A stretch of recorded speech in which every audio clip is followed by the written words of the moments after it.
So of course your dating experience was really was complicated, but I want to know, when was that time that your father finally said, or your father and your mother said, you know what, she loves this man, let's release her and let's give her our blessing.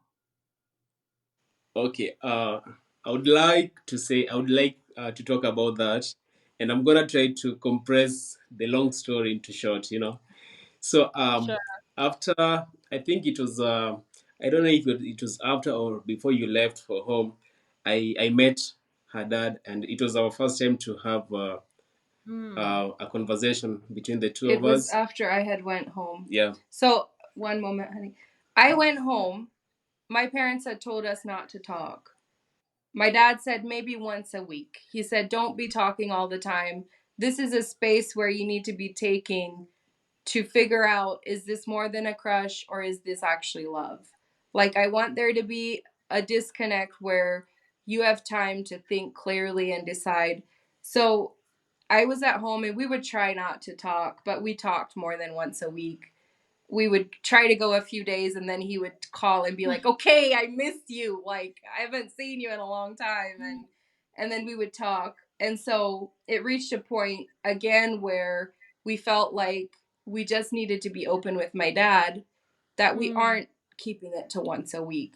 So then that's when he told me, now that your dad knows, I feel free to meet him. So let me meet your dad. So by then, I was already in the US. They were still here. So continue. Yeah. So the conversation went so good, and it ended even we he prayed for me, Mm. and yeah. So when Because she you basically told him that we're talking. yeah.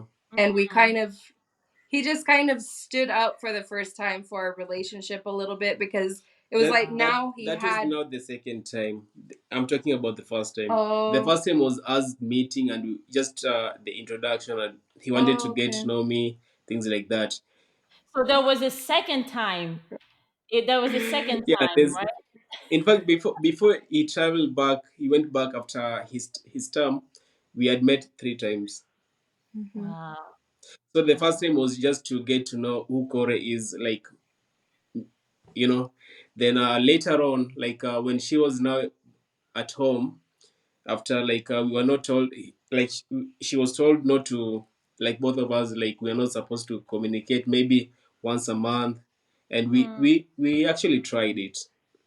Then it went back to twice a week, once a week, then it went back to now daily. Then at that point it was like almost half the year. Then I decided, like, again, I'm gonna just meet up with her Wow. dad. Then we talked, and I let him know that we've tried, but we cannot, like, stay away from each other for long. That was It was not the second time. So That the was last time very it was bold. That was bold of you to yeah, tell Yeah, her that. he really. we were trying to respect their decision, like the way they asked us to do, not to talk Mm. at least once a month, and we really tried our best. But then we also tried to be accountable when we weren't able to keep that, to tell them. And that's kind of what he did that day, is he just told my dad, like, we're trying to respect what you're asking, but already there's a distance. And in order to Mm. keep this relationship alive, we have to talk. Yeah. Like, we can't just go weeks without hearing from each other and expect this to go okay. Um, Wow. but my dad was also walking a fine line, because he didn't want to support this idea while he was with the mission. And yet he knew once his term is up, he'll go home and he won't be able to see him or get to know him. So he kind of tried to do both, play both sides, and get to know him a little bit while he was here, so he at least knows what he looks like. But I remember the day he came home from the talk with him where Corey was like, "We are talking almost every day. Like, we just can't really do a once a week or once a month call." And my dad was quite upset. I remember he called me and he's like, "Well, seems you guys have your own plan and we're not really included. So I don't know why I'm here," he said. I don't know what I'm doing here because you guys are doing your own thing. So we had some ups and downs, but Ups and downs. But Yeah. finally, he came around. Dad came around and gave you his blessing. yes. So 3 months after I was at home, my brothers came back. 3 months after my brothers came back, my parents came home. I was then home for 6 months, and they had told me, go home for a year. If after 1 year you still love him, we will look into it. So by the time they got home, I had not seen him for 6 months. So they were home for exactly 6 months, and they kept their word. They were like, we take it, you guys are still in love, you're still talking every now and then. And I said, yes. And they said, we want to plan a trip to Kenya with you and mom and dad, just the three of us. And they got an Airbnb here in Kisumu. We stayed here for 5 weeks, and he basically lived in the Airbnb with us. He had his own Wow. room, and we spent day in and day out together. We got to meet his family, his friends. They just stayed with him for over a Mm. month, getting to trying to get to know him, and talking with his parents about just a range of topics that were like of concern to them, like dowry, um, where will they be buried. I mean, they had a whole list of like what Wow. happens if they're married, like if he dies, does his brother marry her, like they had so many things that they just wanted to clear the air about. So they spent that time going through all this and making sure everyone was on the same page. And then towards the end of that trip is when they told me that they approve for official dating. So, um, Finally. yes, finally. This is Wow. now about probably 2 or 3 years into knowing each other, like It was since we first met. close to 2 years. Yeah. Yeah, So it we seems like it's started longer than 2 years. Now we were on our third year. on the third year, yeah. We On were the on the third year. third year. So we went out. It was, I think, one of the last nights we were here. We went out for our first official date. Yeah. I had, growing up Amish, I had handmade my own dress before I came to Kenya, just in case they approve him. I wanted to have like a first date dress, so I sewed the dress and designed it myself, and yeah, Wow. we went out for our first date. Wow, that's beautiful. That's absolutely beautiful. So, how did Corey propose? How did he propose? So you started dating, your father Yes. knows about it, your whole family, your friends know about it. So when did Corey make the move and how was it? Was it memorable? Yeah, I went home for about 7 months, and then I flew back by myself. Because by then we were officially dating. My parents had approved. So I flew back 7 months after that trip with my parents. And I actually lived in his parents' house and stayed with them. And it was during that visit, I think I was here for, was it 2 months? Yeah, close to two. I think around 8 weeks that I was Hmm. here. And it was during that time that he proposed before I went back again. Maybe you can tell that part, the proposal. Yeah, we actually went for a picnic. She knew Mm. of this nice place. We went online, we googled, we got the location. So we went to this. It's like a park, and Mm. it's well organized. It was around close to 2.5, around 2 hours drive from Kisumu.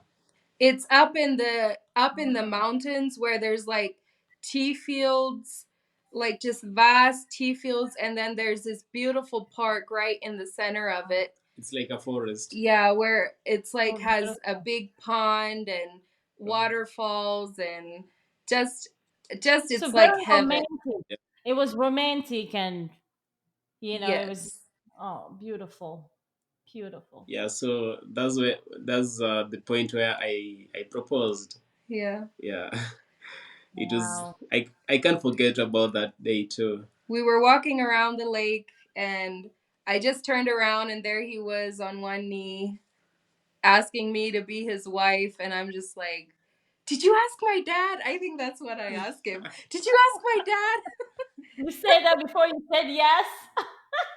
Yes, and then I said yes, and I remember we had taken a hammock, and there was a little shelter there. We Mhm. hung up the hammock, and then after that it started to rain, and we just we just laid there in the hammock, and we were like, "What? We're getting married? Like after Wow. all these years, we're finally getting married." Yeah, Wow. so So after that beautiful. she went back home. Yeah. It's We did when a photo shoot together, like an engagement photo Mhm. shoot, and then I went back home and we were working on the fiance Fiance visa, yeah. visa. Yeah. Beautiful. Beautiful. And then you had to plan for a wedding. In terms of cultural, like, you're from a different country and he's from Kenya, but in cultural traditions and expectations, how did you handle it? Um, for us, we were waiting to hear from the fiance visa Mm, because when I went back, it was soon after that COVID came Yeah. through, and everything was closed up. So my attorney kept on telling me, like, I don't know when this visa will go through. Like, everything is being backed up because of COVID.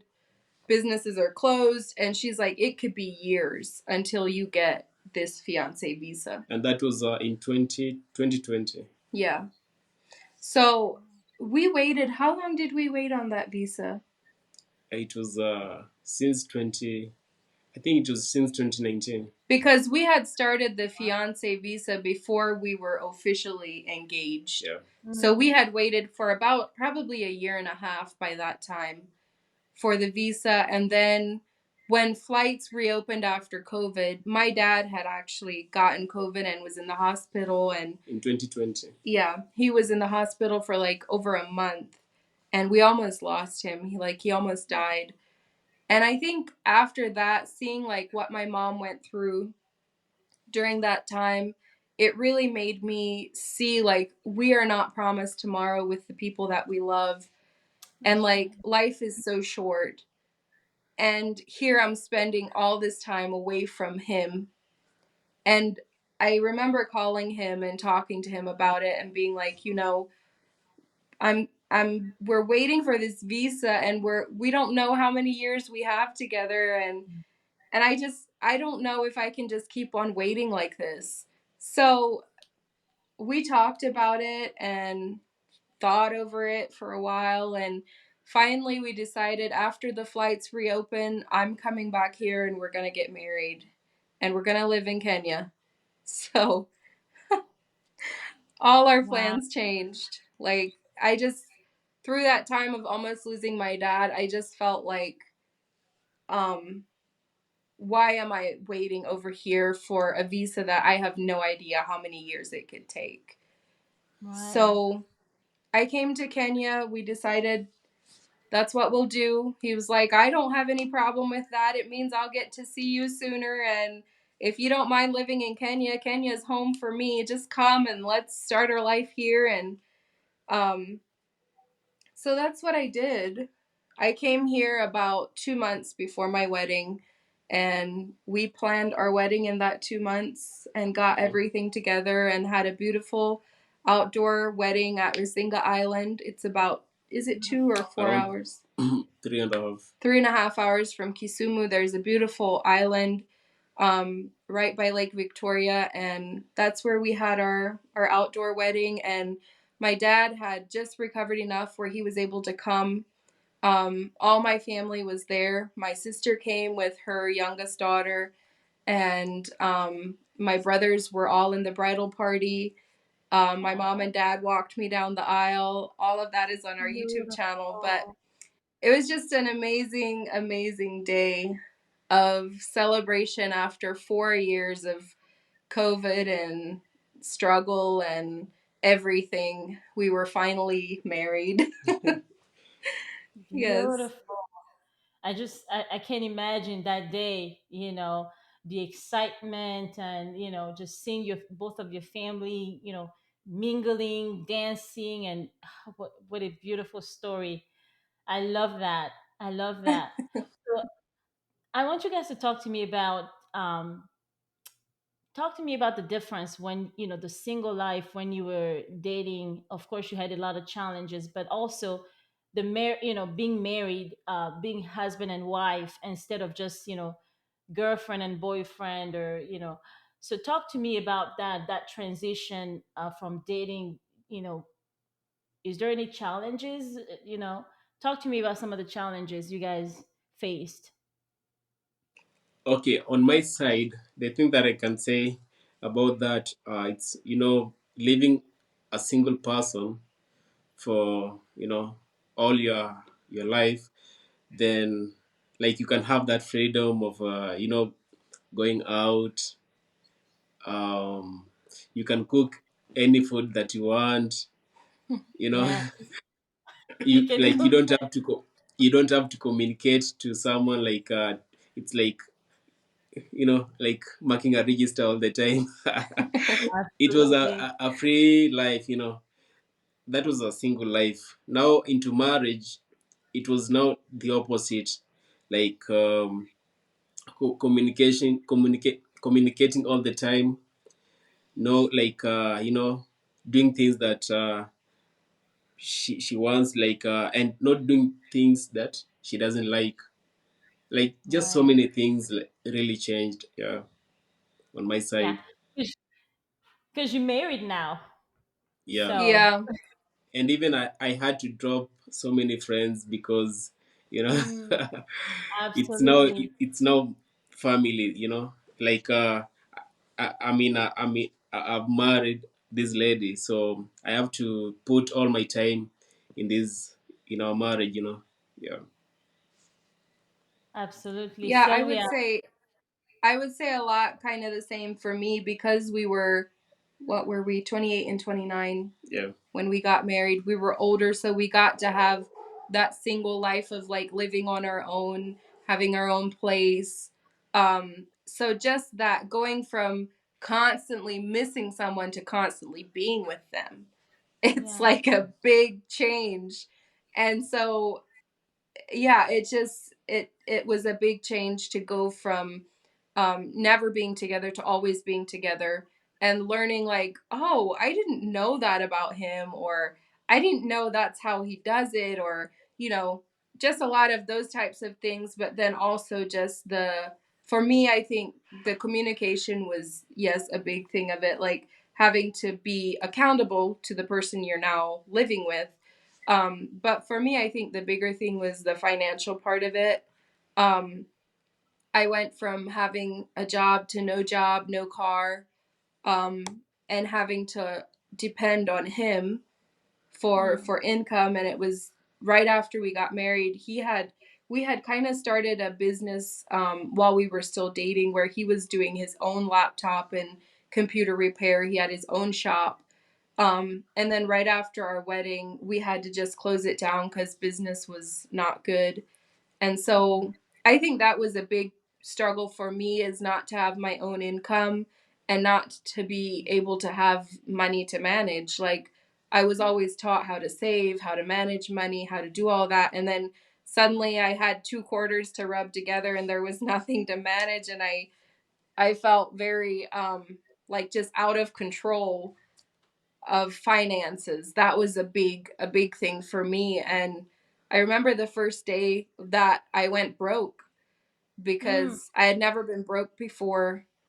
um I had started working for my dad as soon as I was, what was it, 14, 15 years old. I was put in an office chair and given a phone, and I was taught how to get wide load permits for buildings and how to talk to customers. And then he would just take my paycheck and put most of it in my savings and give me mm. spending money. So by the time I was 18 or 21, I had a nice savings to live off of, and that's what I used while I was in Kenya.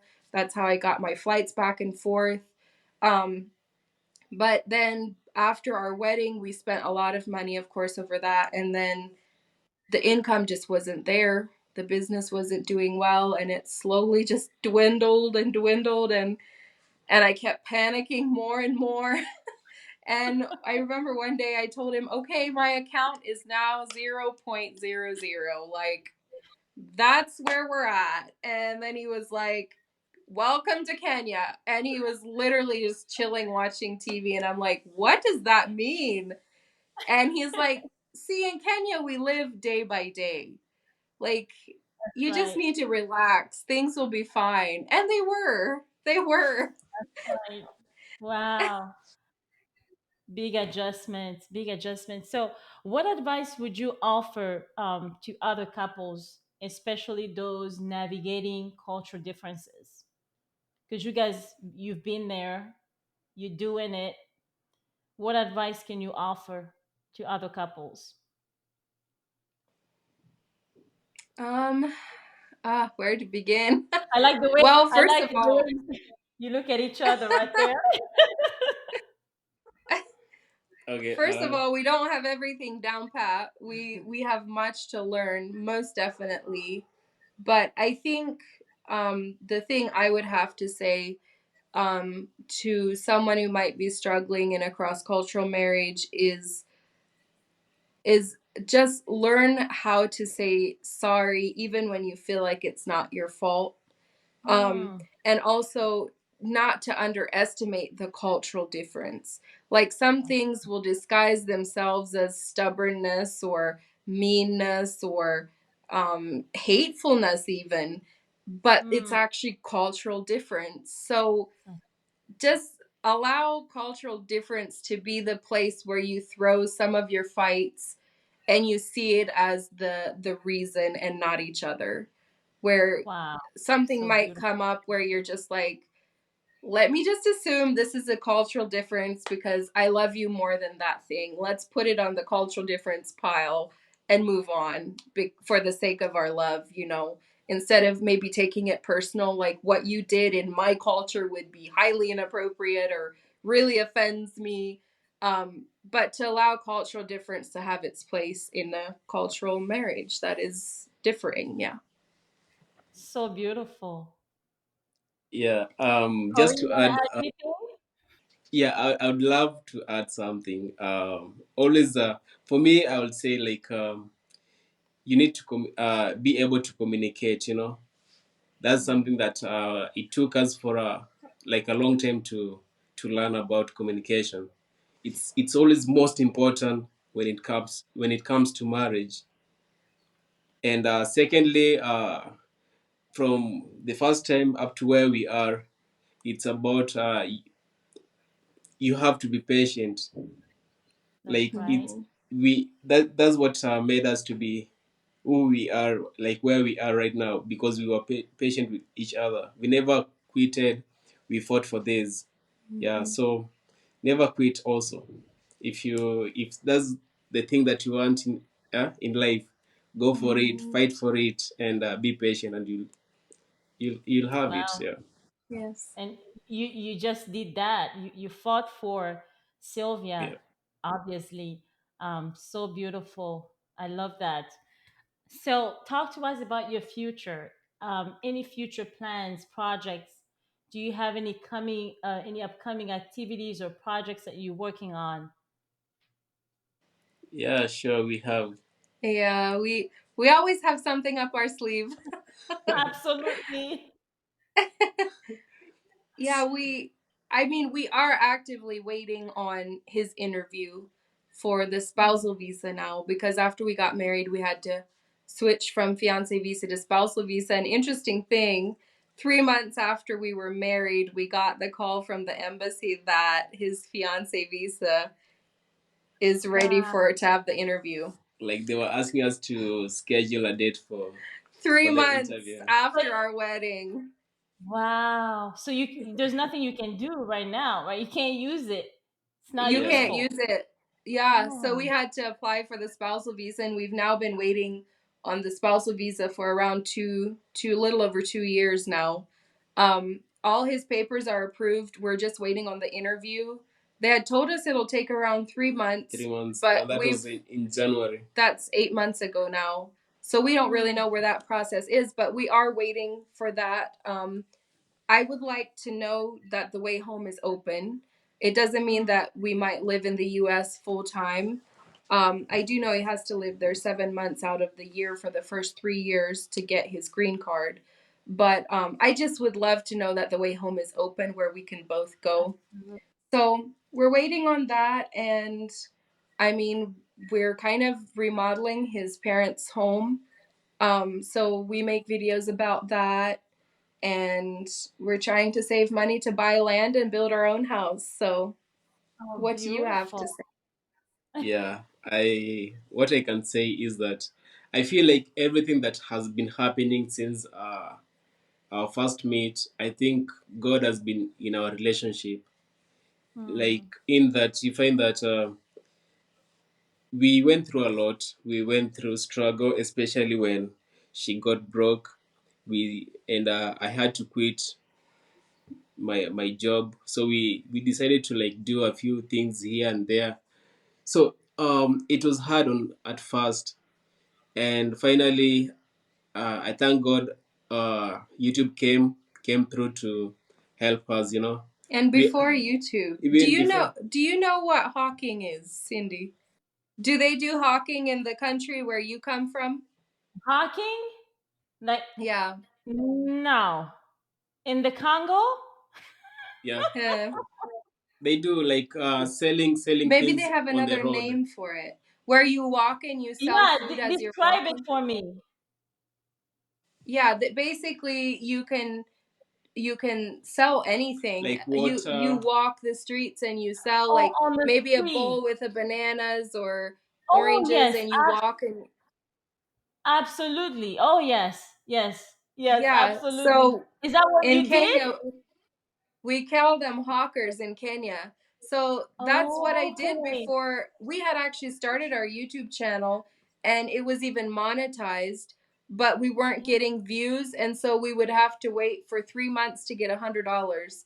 So it wasn't enough to sustain us in the moment. So I did hawking. Yes, I was making like some baked goods, like the Amish soft pretzels and some of those pies and stuff, Wow. and I would put them in big buckets and I would walk around town. And I actually landed in the local news. Like there was two or three TV stations that came and did a story, and they called me Mazungu wa Mandazi because I'm What? a white person who's selling mandazis.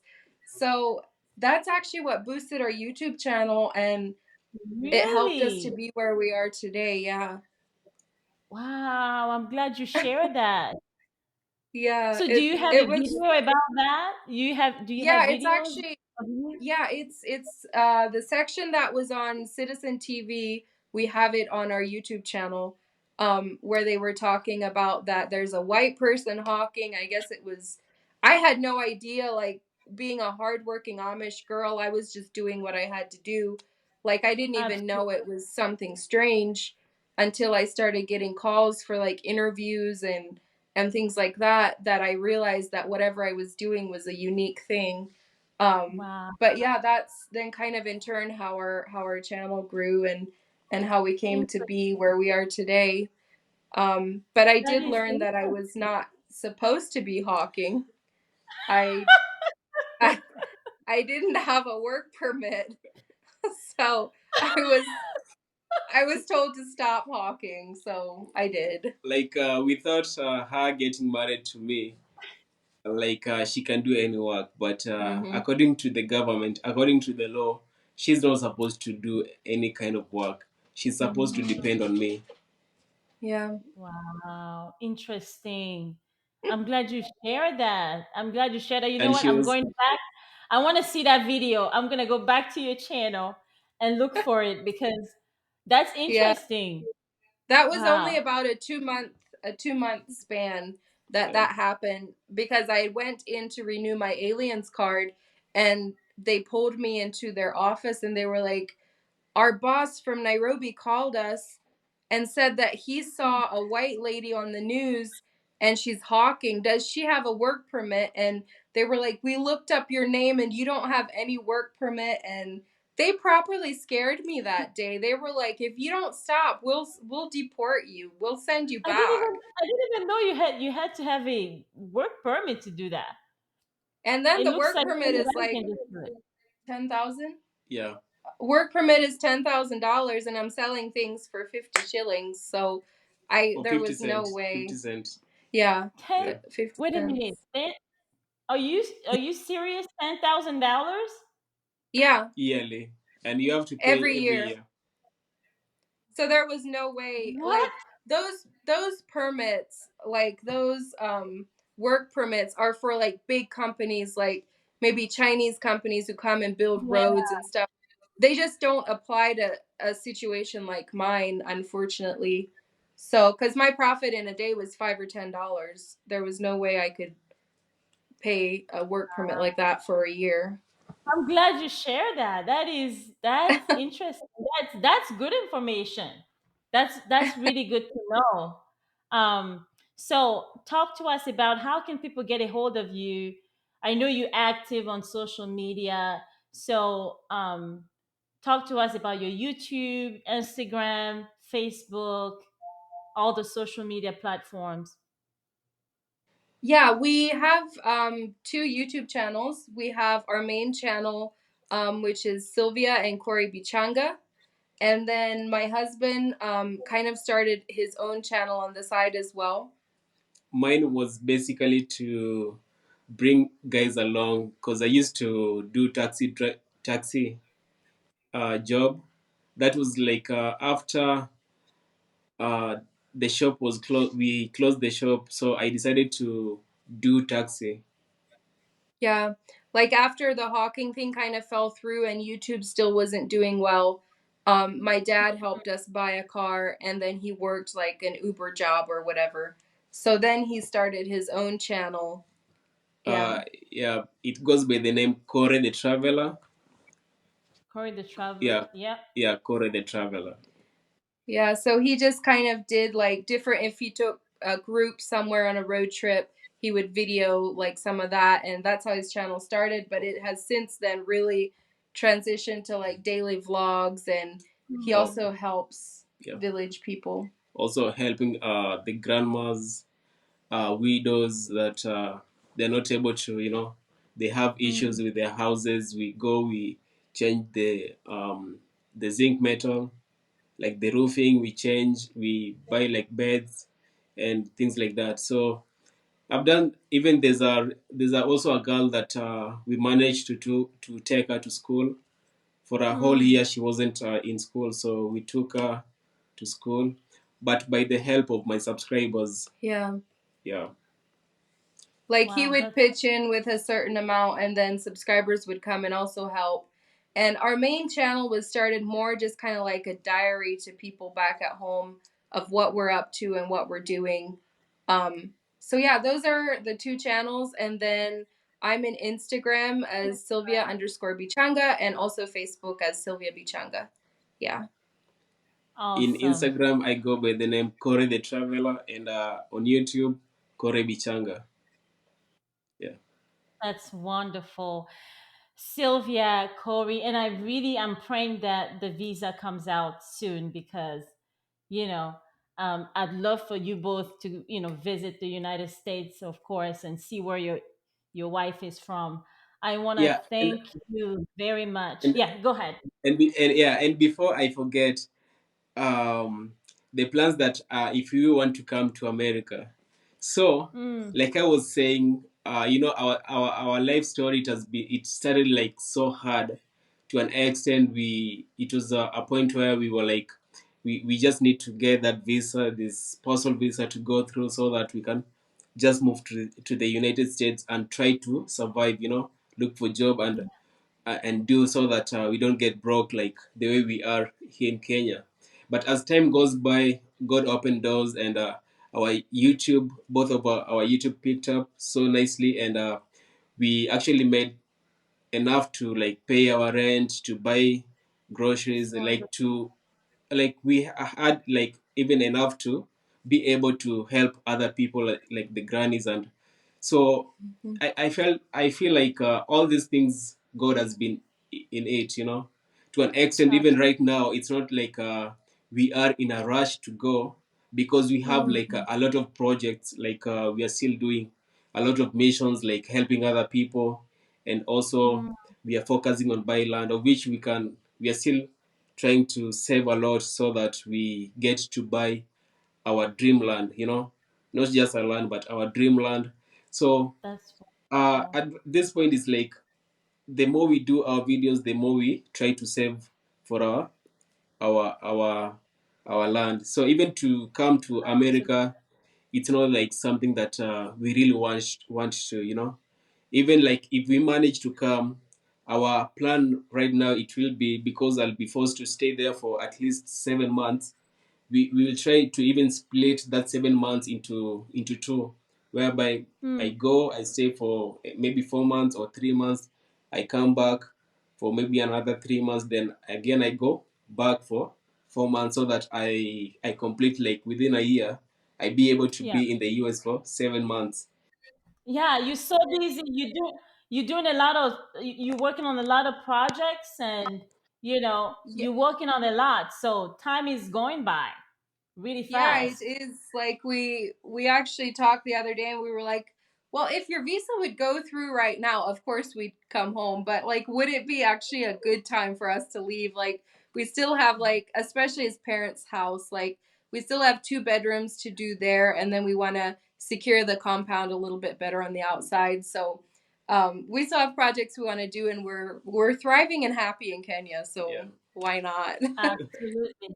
And I love what you said, Sylvia. You just want to know that there's an open door, right? Just to know that, okay, Right. we can go visit and come back. And, so that was, Yeah. you said it well. You said it well. Um, Yeah. I mean, I'm so, so, so happy for you too. So happy for your future. So happy for the things that God has in store for you too. Um, it's Amen. Amen. amazing. I'm saying this, somebody's gonna pick up this story, hey, hey, and make it a movie. Make it a We movie would because love it's that. amazing. It's Yes. amazing. And I want to thank you both for your time. I know it's a bit late over there in Kenya, but you put some time aside to talk to me and to come on the podcast. So I really, really appreciate it. We'll definitely be in touch. And I'm going to go back and watch more videos because some of the things you talked about, I was like, what? Wait a minute. This happened? This happened? Really? Okay. But thank you very, very much.